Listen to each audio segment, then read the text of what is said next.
Good morning, everyone, and welcome back to our weekly webinar series. So today is the 69th episode, and we are looking forward to looking at a lot of fresh judgments.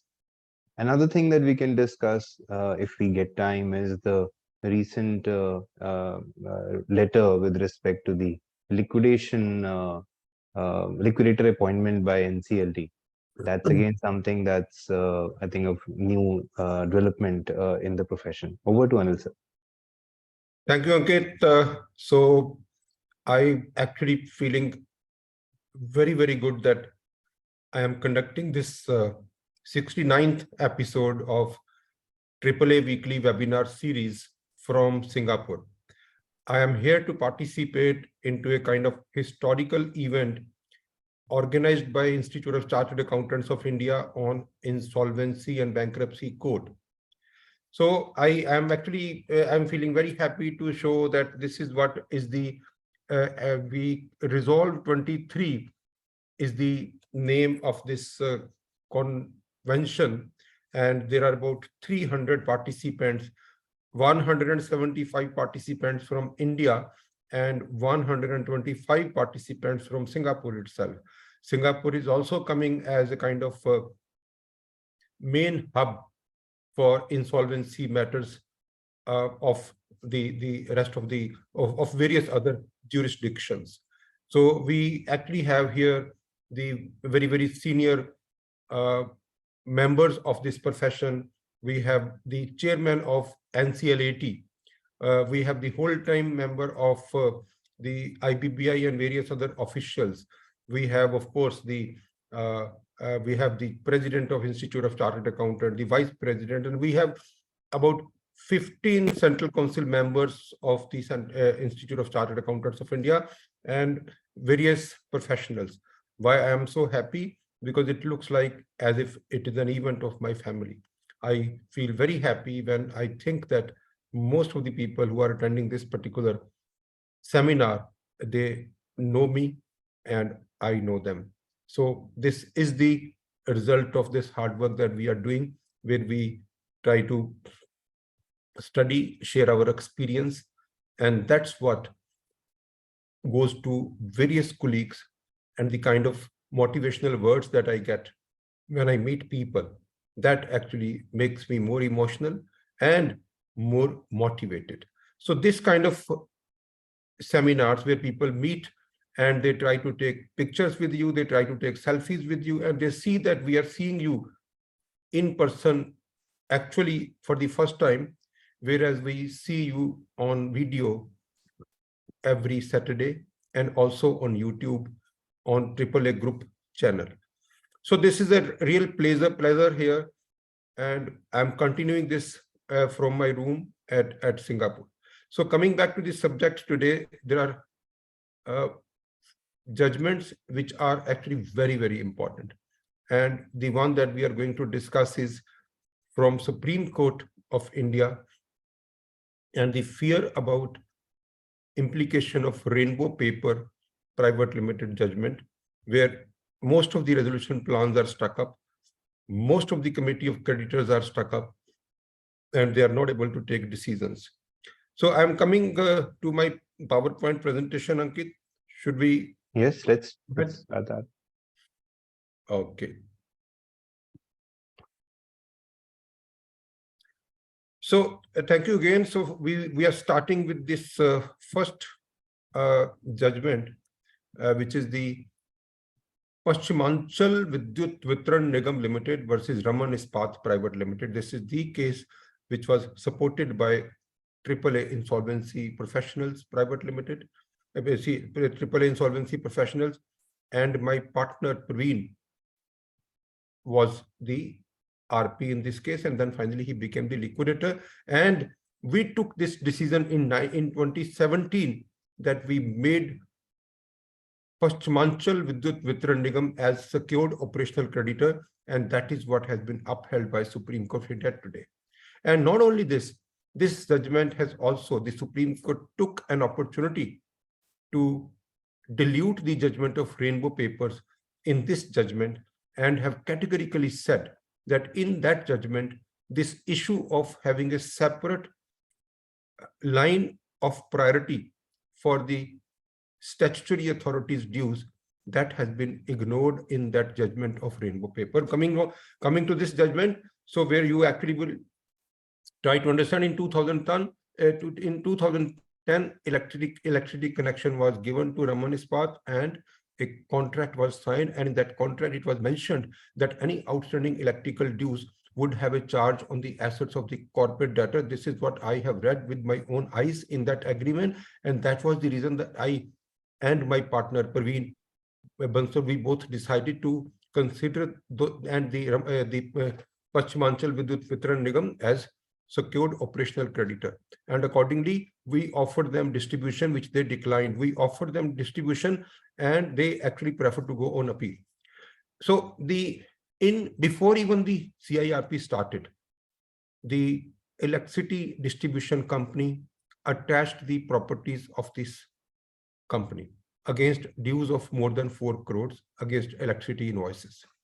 Now the electricity department means this PVVNL,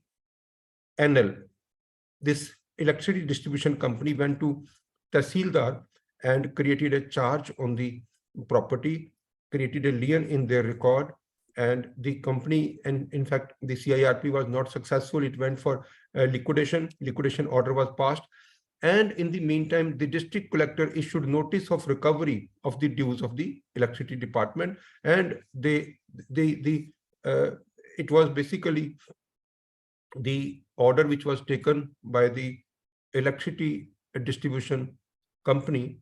We can call it a DISCOM distribution company. So the distribution company took this recovery process also from the district collector. Then as a liquidator, we went to the adjudicating authority, and adjudicating authority directed the district magistrate and Tahsildar to immediately release the attached property so as to enable sale of the property and distribution in accordance with the code, and held that the DISCOM will be an operational creditor. That the DISCOM would be an operational creditor. Thereafter, the DISCOM went to the NCLAT, and the NCLAT also dismissed the appeal and declined to interfere. And then the DISCOM went to the Supreme Court, and the Supreme Court basically the issues were framed in such manner: whether Electricity Act 2003 have an overriding effect over Insolvency and Bankruptcy Code, 1. 2, whether outstanding electricity dues would constitute a charge on the assets of the CD. 3, whether electricity dues were also security interest in favor of the electricity service providers. 4, whether electricity dues fall within the proof of government dues which were placed in the waterfall mechanism under section 53(1)(f) of the IBC. Now, let us see what the DISCOM said. Because this application was from the distribution company, the distribution company said that there is a very clear mention in section 173 and 174 of the Electricity Act that this particular act will have an overriding effect on all other laws except Consumer Protection Act, Atomic Energy Act, and the Railways Act. Only 3 exceptions. So therefore, that particular act was passed in 2003. However, there are judgments which says that any later act will prevail. Any later act will prevail. So the Insolvency and Bankruptcy Law came in 2016. So it will prevail over the act which was there in 2003. A special mechanism for recovery of electricity due exists in that Electricity Act. Being a special law with regard to all aspects of electricity, it has primacy over the other laws. This is what was argued by the DISCOM. The rights of the electricity supplier were not subordinate and subject to priority of the claim mechanism under the code.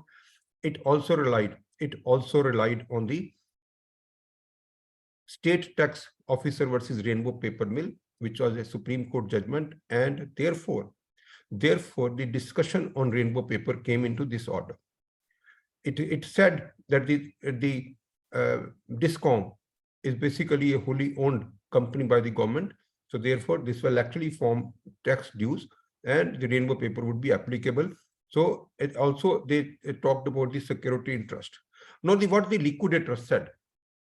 Liquidator said that the government dues are placed specifically in the waterfall mechanism under section 53, under clause 53(1)(e), subclause 1, where it is very specifically mentioned that any dues which are payable to consolidated fund of India, consolidated fund of a state or local authority. So this is where the priority has been specifically provided in section 53, clause E, subclause 1.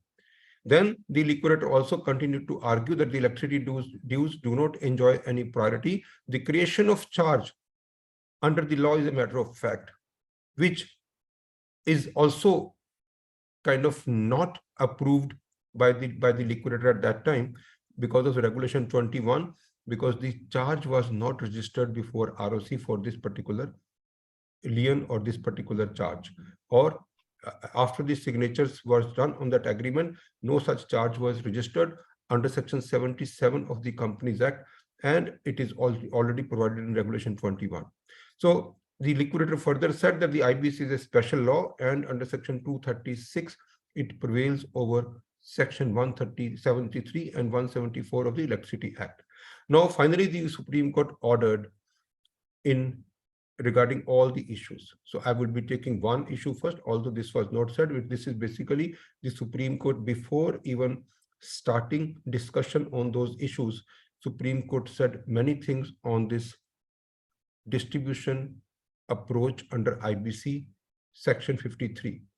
So the Supreme Court said the hierarchy of the order of priority under section 53 accords government dues under section 53(1)(e) and operational debts under section 53(1)(f), which is lower than the unsecured and secured financial creditors. That owed to a secured creditor, whenever such secured creditor has relinquished its security interest in favor, as set out in section 52, receives a fairly high priority immediately after CIRP cost.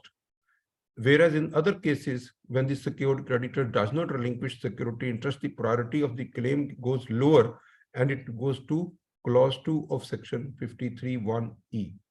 Then again, the Supreme Court said that the amount due to the government that is payable into the consolidated fund of India, consolidated fund of a state and local authorities are ranked in the same manner as those of secured creditor who do not relinquish their security interest. That is very, very clear that it is mentioned in section 53(1)(e) clause 2. It is clause 1. Now, the provisions of IBC are carefully thought out and give option to secured creditors and the balance their interest with due to the other creditors in the liquidation process. Now, again, the Supreme Court says what constitute government dues and whether the dues payable to this particular department, electricity dues, falls under section 53(1)(e). Now, the Supreme Court says that the considering Electricity Act 2003 and regulations of the code made thereunder and the agreement between the parties, a charge was created on the assets of the corporate debtor, and therefore this DISCOM is a secured operational creditor. This is the first thing the Supreme Court said. Then the expression government dues is not defined in the code, but it finds its place in the preamble. Now, what constitute such dues is spelled out in a waterfall mechanism under section 53(1)(e), which is clearly mentioned there. Amount due to central government and state government, including amount of consolidated fund of India. Now, these rank lower in the priority to the class of creditor described in clauses A to D. So the clauses A, B, C, D are above in the priority. So these government dues are lower than the priorities given to A, B, C, D.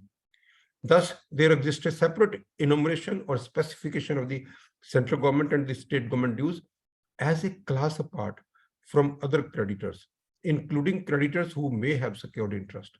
So, if there is a separate clause for the government dues, even if those are secured, that would have gone, in case the intent of the government would have been different, that would have gone in clause A, but that has not gone in clause A. Secured creditor has gone there, but the government dues are at E. So again Supreme Court says that the repeated references of lowering of the priority of the debt to the government account of statutory tax or other dues in the various reports as well as in the preamble of the code means that these dues are distinct and have been treated as separate from those owed to secured creditors. Then a specific mention of other class of creditors whose dues are statutory, like the dues payable to workmen or employees. So then again, the Supreme Court reiterated that as per section 36(4) of the code, the provident fund, pension fund, and the gratuity fund definitely would be excluded from the liquidation estate. And it also clarifies that not all dues owed under statute are treated as government dues.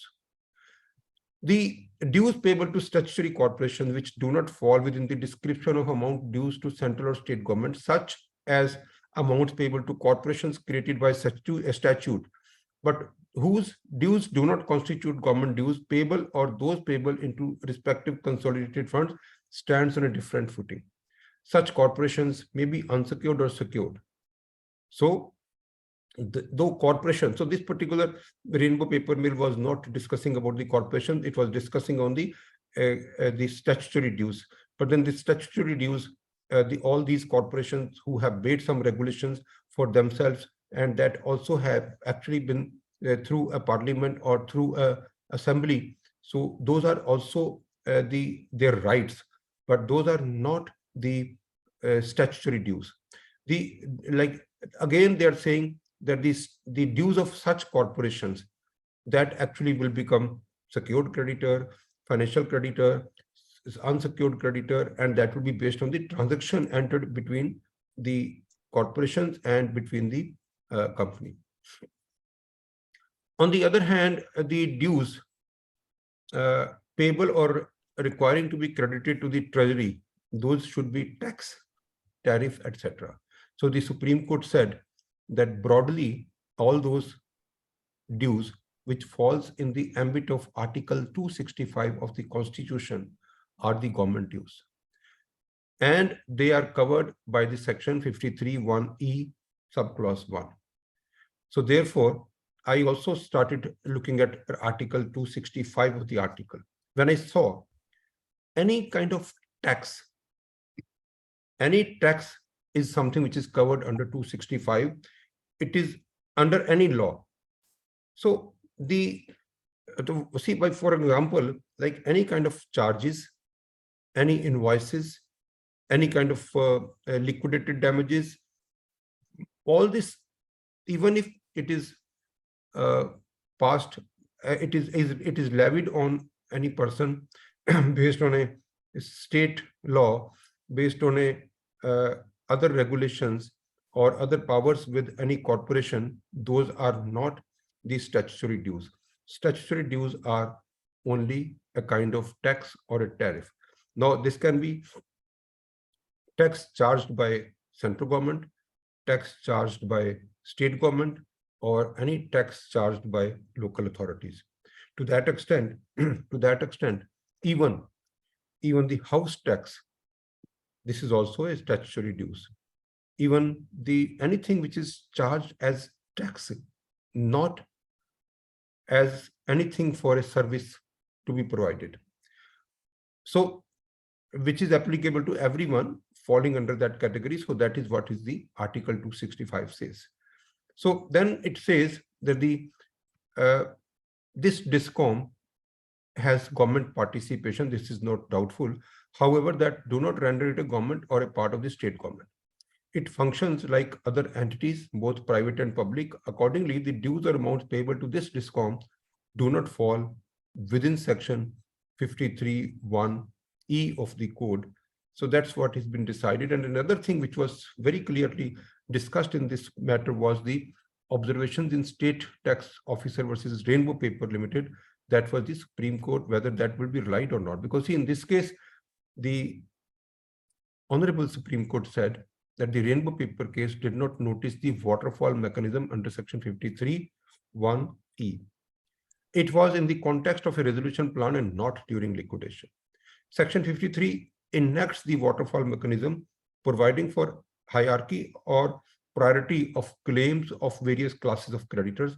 The government dues are placed much below those of secured creditors and even unsecured and operational creditors. This design was either not brought to the notice of the court in rainbow paper or was missed altogether. In any event, the judgment has not taken note of the provisions of this code, which treats the dues payable to secured creditor at a higher footing than dues payable to central government or state government. So this is what the government says. So it's like, I repeat, one, this particular design of section 53 was not brought to the notice of the court, or the court might have missed it altogether. Three, the judgment has even not taken note of this provision. The judgment have not even discussed this. So, and in various preambles, in various committees, reports, it has been clarified by the government that the government is taking a step down in their recovery processes. So that is, the government was very conscious, whether it will be secured or unsecured. The government dues are the government dues. The taxes are taxes.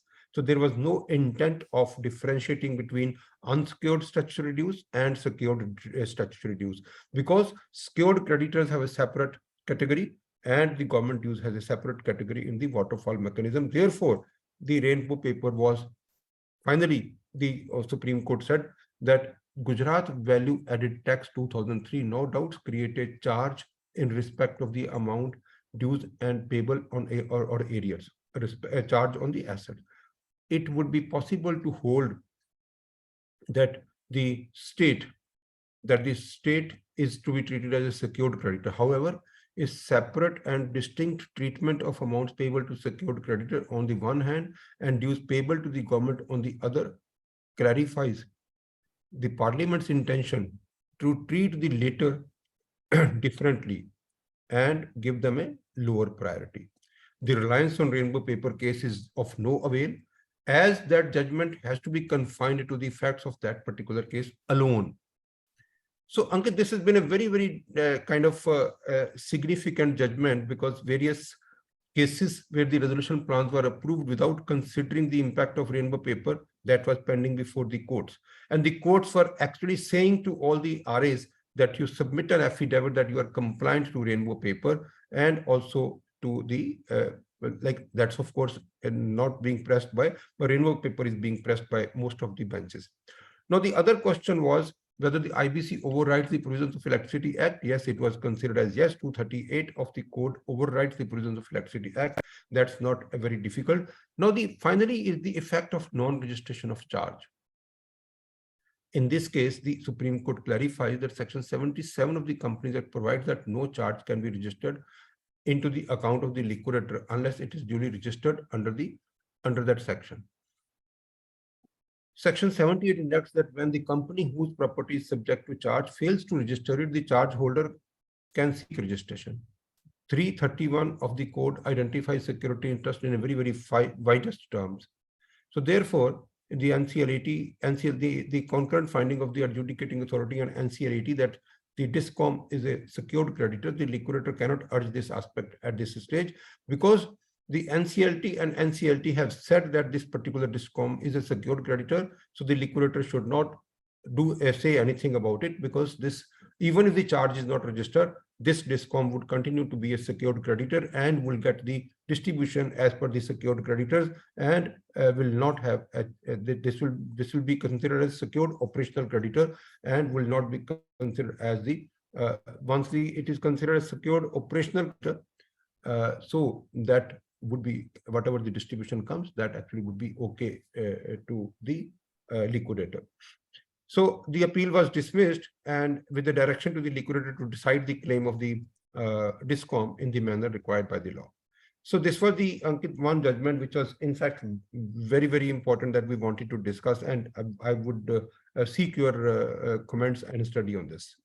So a question that is coming in, of course, now is that now when income tax authorities or GST authorities say that you give us priority, based on this judgment now, the process is now absolutely clear that it is not required to be a priority, right? It's completely addressed, or do you think there is anything which is left or any part of it which is subject to certain facts matching with any other case?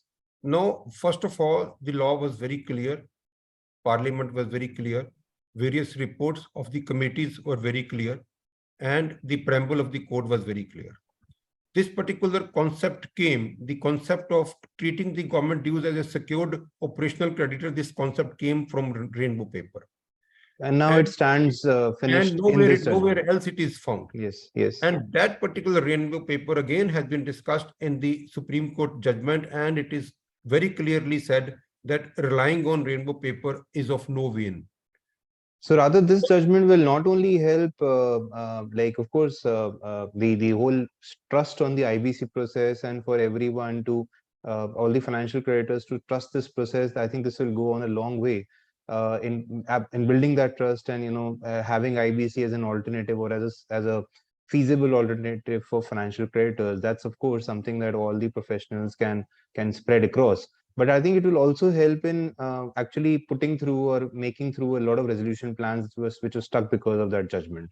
So that's very important. And I think the only thing that we experience now, which I would bring to everyone's notice, that gets that becomes a problem for the resolution process to go forward, is now the gratuity claims that have a preference over even where the asset has a charge of a financial creditor. The gratuity claims become something that is on priority, and that kind of dilutes or the confidence on IBC by a lot of financial creditors. I think that's the only process or only part that now remains as a stick in the process. So the gratuity, provident fund, superannuation fund, these are the, I see even in this conference, a lot of people, they discuss with me, like why they actually made workman dues as along with the secured creditors.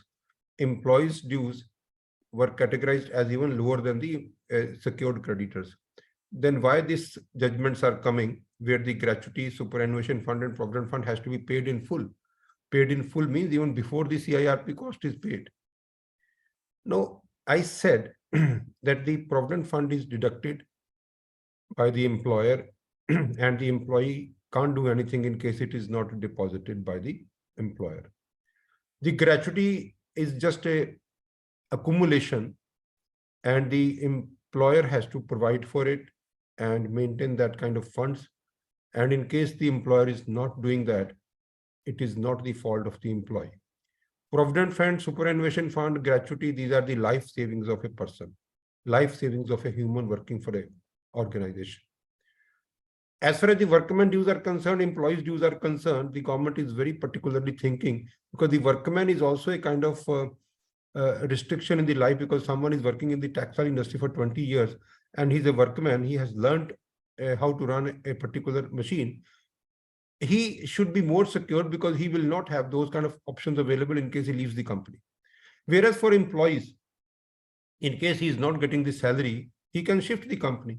He is not kind of under any kind of resistance. Whereas the workman can have some kind of resistance, because the workman only knew something to like for a tea garden person, he only have known like only one thing that he actually can, and he is absorbed for the last 30 years in a particular company.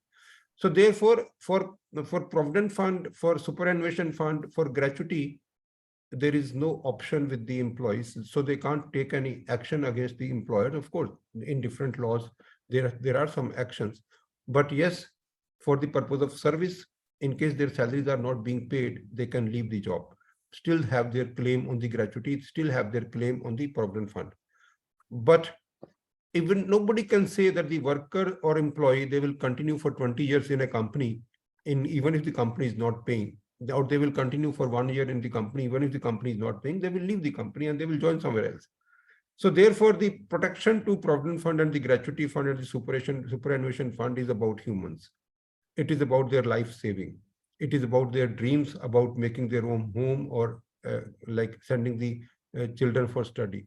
So that has to be protected. Although the section which the Supreme Court or the other courts have used, section 36 subsection 4, is not appropriate. There should have been some other amendment, but this section was primarily made that during liquidation, the liquidator will not touch those funds. which are maintained by the company. However, by using this particular section 36 subsection 4, the government is trying to achieve an objective rather than going to and get an amendment done. So this 36.4, although it is not appropriate, it was not made for this, but the way it is being used by the courts and by the Supreme Court, the objective is very clear. They want to protect the life earnings of a human. Yes, Ankit, can we move to the other? Yes, the only other question now which is coming in is from Yogesh Narkar.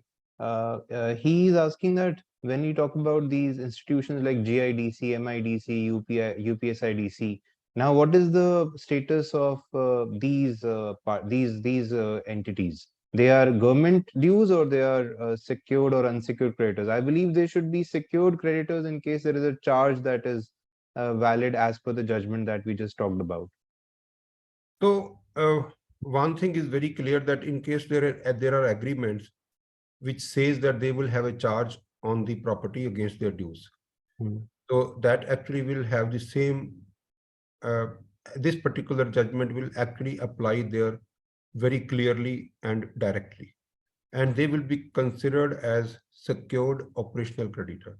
And they would actually get their share along with the secured financial creditors. So the corporations, whether it is set up by the state or whether it is set up by the central government, even if it is 100% owned by government authorities or government, these corporations are not statutory dues.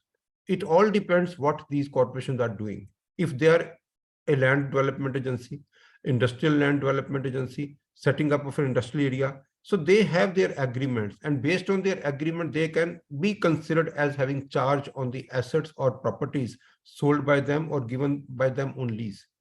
But considering them as secured operational creditor is very, very reasonable. In case there is a haircut, they will also take the haircut. And considering them as unsecured is not something which is reasonable. They have a charge and their dues should be considered as a secured operational creditor. They may not be able to sit in the COC meeting because they are operational creditor, but they definitely will have allocation as per section 53(1)(a). That is the secured creditor, because very carefully, I will actually like to show to all of you that very carefully the IBC, when we reach out to section 53, I am on IBC section 53. This very clearly says the this is the clause B. The following debt shall rank equally between amongst themselves: workman dues, debt owed to a secured creditor. So it is very clearly mentioned it is a secured creditor and it is not a secured financial creditor. So secured creditor can be an operational creditor or it can be a financial creditor. That's what I wanted to show, Ankit. So they all will come if they have a charge, and irrespective of the fact whether the charge was registered on the ROC or not. The Supreme Court has said that it is not really important that the charge was registered, but they had an agreement and that agreement was signed with mutual consent. So that is the charge that they have. So those dues will become now a operational, secured operational creditor. I also feel in some times that in case some of the dues against the payment of the property is also pending, that also will become secured. That also will become secured operational creditor. Yes, Ankit. Let's proceed, Ned. Let's proceed. Okay, the other judgment is Union Bank of India versus financial creditors of Amtech Auto Limited. Union Bank of India is also one of the financial creditor, and Union Bank of India actually have gone into an application against other financial creditors of Amtech Auto India, and the Amtech Auto India is again with corporate data. Now, the Supreme Court of India actually in this particular case, which was given, this judgment came on 31st of July 2023. Now, in this case, the Union Bank of India was a financial creditor, has filed a petition under Section 7, and the Amtech Auto Limited, in fact, the CIRP started. Then again, the Himanshu Gupta and Deccan Value Investors LLP, they are the successful resolution applicant, submitted a resolution plan, which was approved by the Committee of Creditor. NCLT also approved the resolution plan and rejected the application filed by the financial creditor. No, financial creditor filed an appeal before NCLAT against the order. The COC was not impleaded as the party. NCLAT partly allowed the appeal. And what are the brief facts? Now, and this is like the Union Bank of India was not satisfied with the NCLAT order, and they went for an appeal before Honorable Supreme Court, and that particular appeal was withdrawn. That particular appeal was withdrawn with the liberty to file a review application before the NCLAT. Now, see, normally we see a very, very important question, whether NCLT or NCLAT has any power of reviewing their own orders or have any powers of recalling their own orders. Review, recall. Review, recall. Review is something which they can pass an order or modify an order or change the verdict. The recall is that the order is simply recalled. Now, let us understand in this particular case also, first of all, the Union Bank of India went to Supreme Court, and Supreme Court said that you file a review application before NCLAT. Because that matter was not to be decided by the Supreme Court, that matter should be, because some kind of procedural errors were found by Union Bank of India, and that was brought to the knowledge of Supreme Court. Supreme Court said that you go and file a review application before NCLAT. And when the financial creditor, when the Union Bank of India filed a review application before NCLAT, the same was also dismissed on the ground that the IBC does not contain any provision to review. Liberty was granted to the financial creditor to take recourse to other remedies in accordance with the law. Then again, the Union Bank of India filed an application for recall of order. First of all, went to Supreme Court. Supreme Court said that you go back to NCLAT, ask for a review. Union Bank filed an application for a review. Then the NCLAT said that the review is not possible, and you file an application for recalling the order. So then again, the financial creditor Union Bank of India filed a application for recalling, and that was heard by a 5-member bench. Then this question was referred to a 3-member bench, and then it was referred to whether the judgment can be recalled or not. And the question was whether the judgment in Agarwal Coal Corporation Private Limited versus Sun Paper Mill Limited and Rajendra Mulchand Verma and KLJ Resources can be read to mean that there is no power vested in this tribunal to recall a judgment. Secondly, whether the judgment of this tribunal in Agarwal Coal Corporation Private Limited and in Rajendra Mulchand Verma lays down the correct law. This was the questions before the larger bench. Now, this 5-member bench finally decided. It was held that the power of review is not conferred upon NCLAT. NCLAT has a power to recall its judgment by invoking inherent powers under Rule 11 of NCLAT rules, but the power of recall would not include rehearing of a case to find out any apparent error in the judgment. So no rehearing would be allowed. So then NCLAT further held that in the judgment, namely Agarwal Coal Corporation and Rajendra Mulchand Verma, wherein it has been observed that the tribunal does not have power to recall, does not lay the correct law.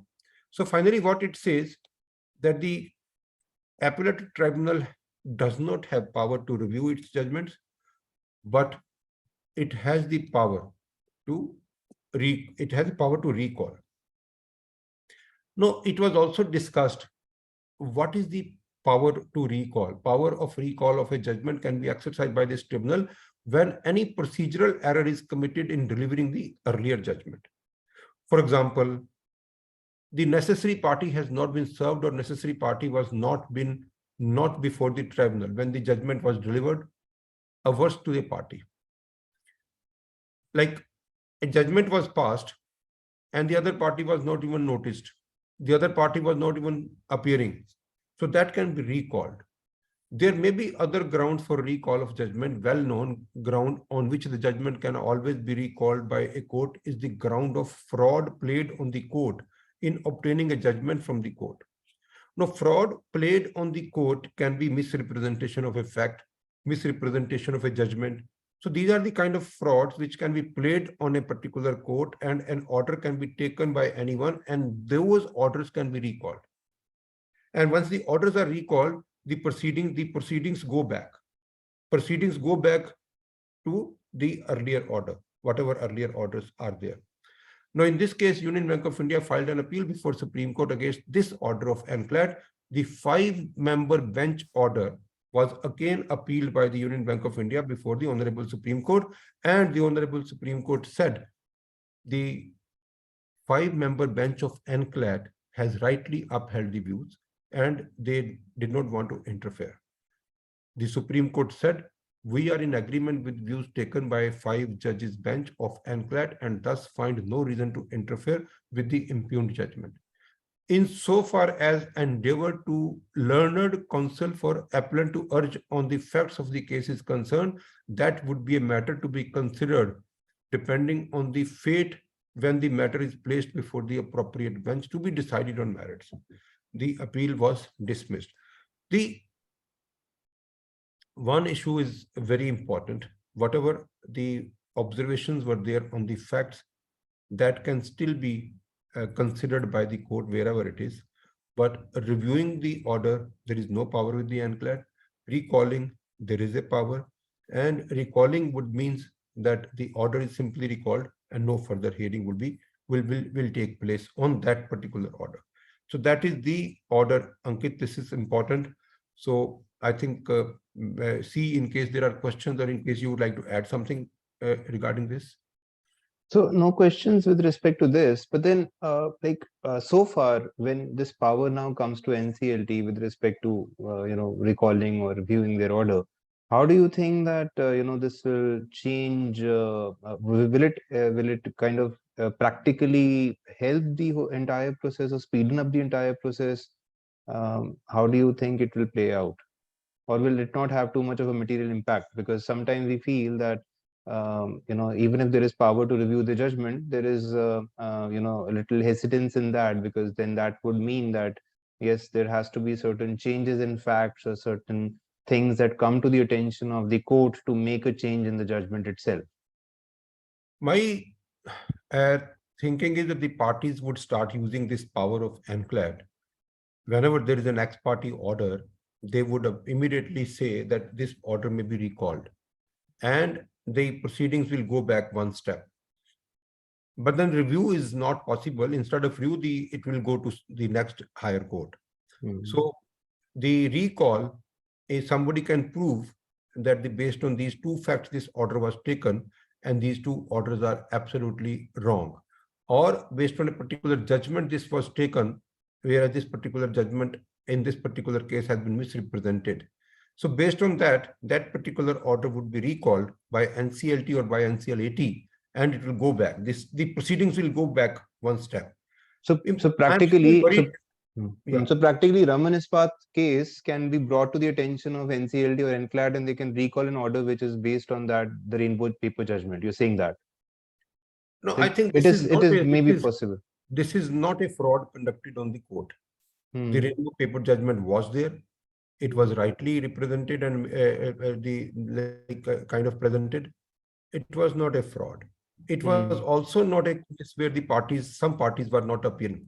It was also not a case where some parties were stuck up in some kind of difficulty and they couldn't appear.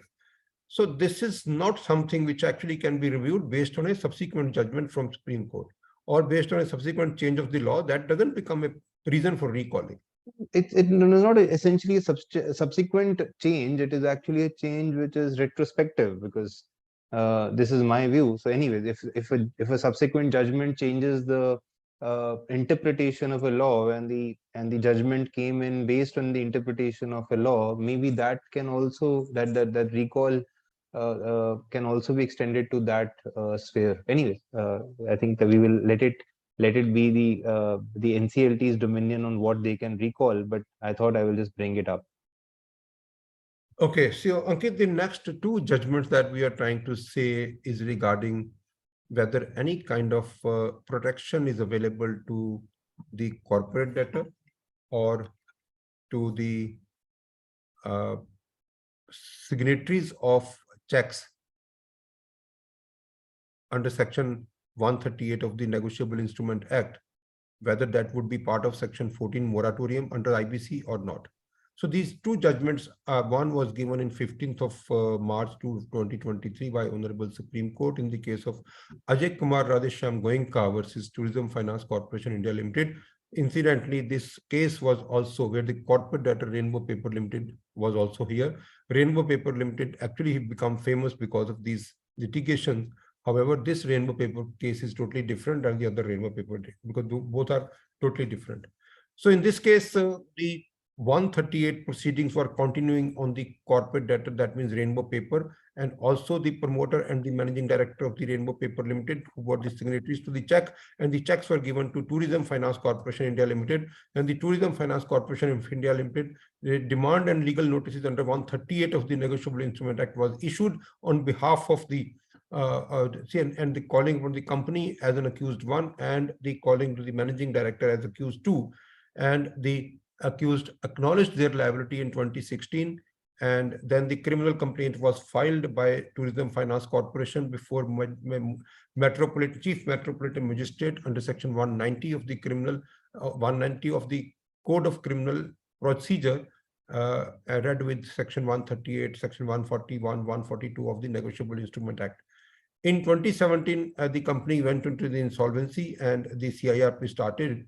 Now, NCLT, while an order admitted the application, now respondents, the respondents who actually, the Tourism Corporation, they filed their claim before the RP, and the claim was also admitted. Now, again, the promoters, the managing directors submitted an application that since their claim has been accepted and the managing director may be like absolved from appearing in personal appearance, that was dismissed by the Chief Metropolitan Magistrate. Then the appellant thus filed an application for discharge of the complaint case, that was also dismissed by Metropolitan Magistrate. And the criminal revision petition preferred by the appellant, that also met the same fate, and a cost of 20,000 was also applied to them, and aggrieved by the same, the signatory of the check went to the Supreme Court. So what he did, Tourism Corporation filed a criminal complaint against the dishonor of checks under 138 of the Negotiable Instrument Act. The signatory, first of all, said before magistrate that the personal appearances may be waived. The company has gone into insolvency. The claims have been filed by Tourism Corporation. It has been admitted by Tourism Corporation. It has been admitted by RP. It was dismissed. It was rejected. Then again, an application was filed, and since the claim has been admitted, should be the complaint may be discharged. And by that time, I think even the resolution plan was also approved, and it was approved by the creditors. Then again, High Court writ was filed, and it was said that it is frivolous, and 20,000 cost was also. And then finally, the Supreme Court. Now, the Supreme Court said in this case, and the issues before the Supreme Court was whether during the pendency of the CIP proceedings under the code, which have been admitted, the present proceedings under Negotiable Instrument Act can continue simultaneously or not.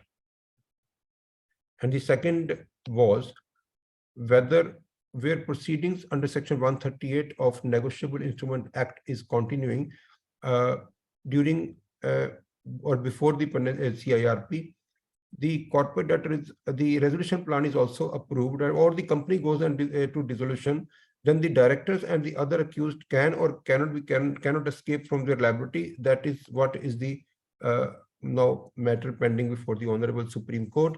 that the company has gone into insolvency, resolution plan has been approved. In some cases, the company has gone into liquidation, the claims have been submitted. In some cases, the company has been even dissolved. So these were the various issues which were before the court, that so much has happened in this case. However, those checks which were bounced 4 years back, those are still following us, and this criminal complaint before the Chief Metropolitan Magistrate or Metropolitan Magistrate under Section 138 of the Negotiable Instrument Act is still continuing. So that is what the Supreme Court finally says, that irrespective of all this, observations of the Honorable Supreme Court: Section 138 proceedings are not recovery proceedings. The scope of nature of proceedings under the two acts are quite different and would not intercede each other. In fact, a bare reading of Section 14 of the IBC would make it clear that the nature of the proceedings which have to be kept in abeyance do not include criminal proceedings, and 138 proceedings are criminal proceedings. Then the Supreme Court observed that they unable to appreciate the plea of the learned counsel for the appellant, that because of Section 138 of the Negotiable Instrument Act, proceedings arise from a default in the financial debt. So he was saying that the 138 is also proceedings out of a default of a debt, but the procedure is different. But there is a default of a debt, and that default has been taken care by the resolution plan. It has been accepted by the creditors. And the default is no more now. That's what was being pleaded from the signatory on the check point of view. And he was saying that these 138 proceedings are akin to civil proceeding and should be covered under the moratorium. The finally observation of the Supreme Court says, that the the Supreme Court cannot lose sight of the fact that Section 130 of the 138 are not recovery proceedings. They are penal in character, and it is a prosecution proceedings. It is proceedings are the proceedings are prosecution proceedings. A person may face imprisonment or fine or both under Section 138 of the Act. It is not a recovery of the amount with interest as a debt recovery proceedings would be. They are not akin to suit. They are not akin to civil proceedings. Even in Section 32A of the IBC, it has been upheld by this court in case of Manish Kumar versus Union of India and others. This court has held that Section 32A does not permit the wrongdoer to get away.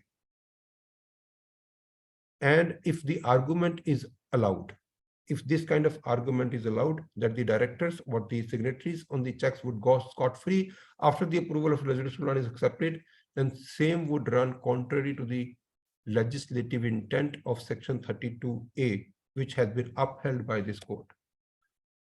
Even the Supreme Court says that we, as a Supreme Court, has already held in P. Mohan Raj versus Shah Brothers Ispat Private Limited, that it is very clear that Section 32A only protects the corporate debtor and not the signatories.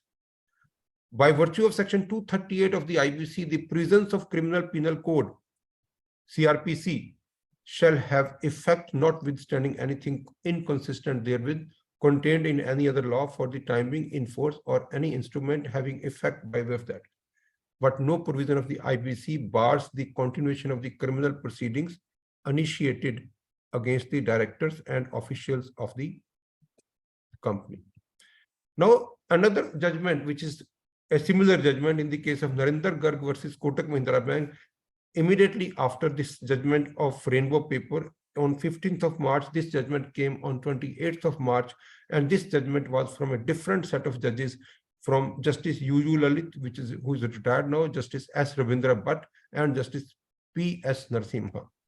In this case, Narinder Garg is a petitioner, and he actually he filed a writ petition before a high court and saying that the criminal complaints against the corporate debtor and its director under 138 should be quashed.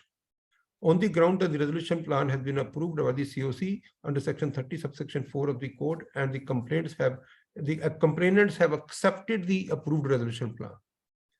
Now, the petitioner contended that the resolution plan having been accepted, in which the dues of the original complainant are also figured, the effect of such acceptance would be obliterating the any pending trial proceedings under 138 read with section 141 of the Act.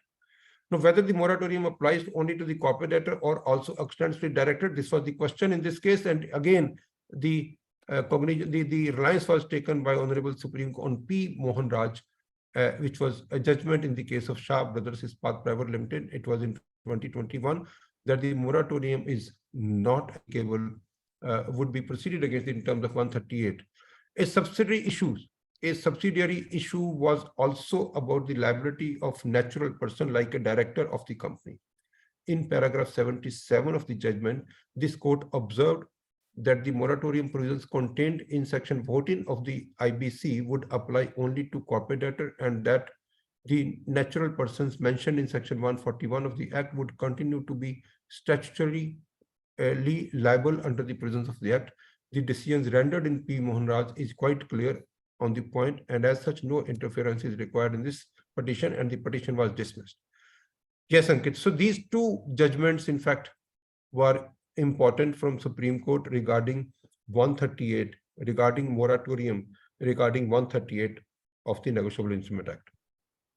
I think this will open the doors for many financial creditors who are, or rather many operational creditors as well, who have been relying on the 138 process to try and recover these dues. So they can use this judgment to press on the court that the process of prosecution should go on even if a resolution plan is there for the dues. Yes, I think 138 will continue. Yeah. The courts will not even stay the proceedings now. The importance of checks and post-dated checks will continue for people or for enterprises to secure the amount that they are proposing to supply goods or services against. So Ankit, this particular judgment, which I'm going to read because the time is short, we are only about 3-4 minutes left. This judgment is basically on the hurried action of a liquidator. In the case of Simi Jewels Limited versus Sunrise Limited, and this was an NCLAT judgment, and it was given by Honorable Justice Ashok Bhushan ji, who is presently attending this IBC seminar at Singapore. And this was the judgment in 4th of July 2023. In this judgment, the Simi Jewels Limited corporate debtor was into CIRP, then it went into liquidation, and Naren Seth was appointed as a liquidator. So in this case, you see what happened. The dates are very important. On 2nd April, the liquidator issued a notice for sale, and the e-auction was fixed on 8th.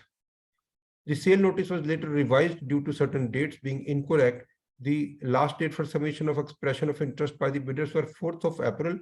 Further, the KYC and the EMD was supposed to be received on 7th, and the auction was conducted on 8th. So from 2nd to 8th, there were only 5 days, and this was including weekends. So apart from the successful bidder, the other bidders, all other bidders, they contended that the auction was conducted in haste without giving them adequate opportunity to participate. The e-auction was conducted on 8th, and that was challenged. NCLT says that there is no sufficient gap given after issuance of sale notice.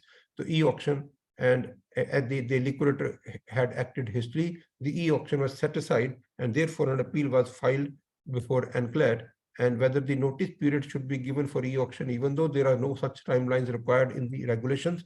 The observations of the NCLAT was that this earnest money deposit of 1.15 crore, and finally one more day. So this was like a very, very hurriedly done. And it was said, although no specific timelines have been given in the insolvency and bankruptcy liquidation process regulations, normally a notice period of 30 days is given to get best value.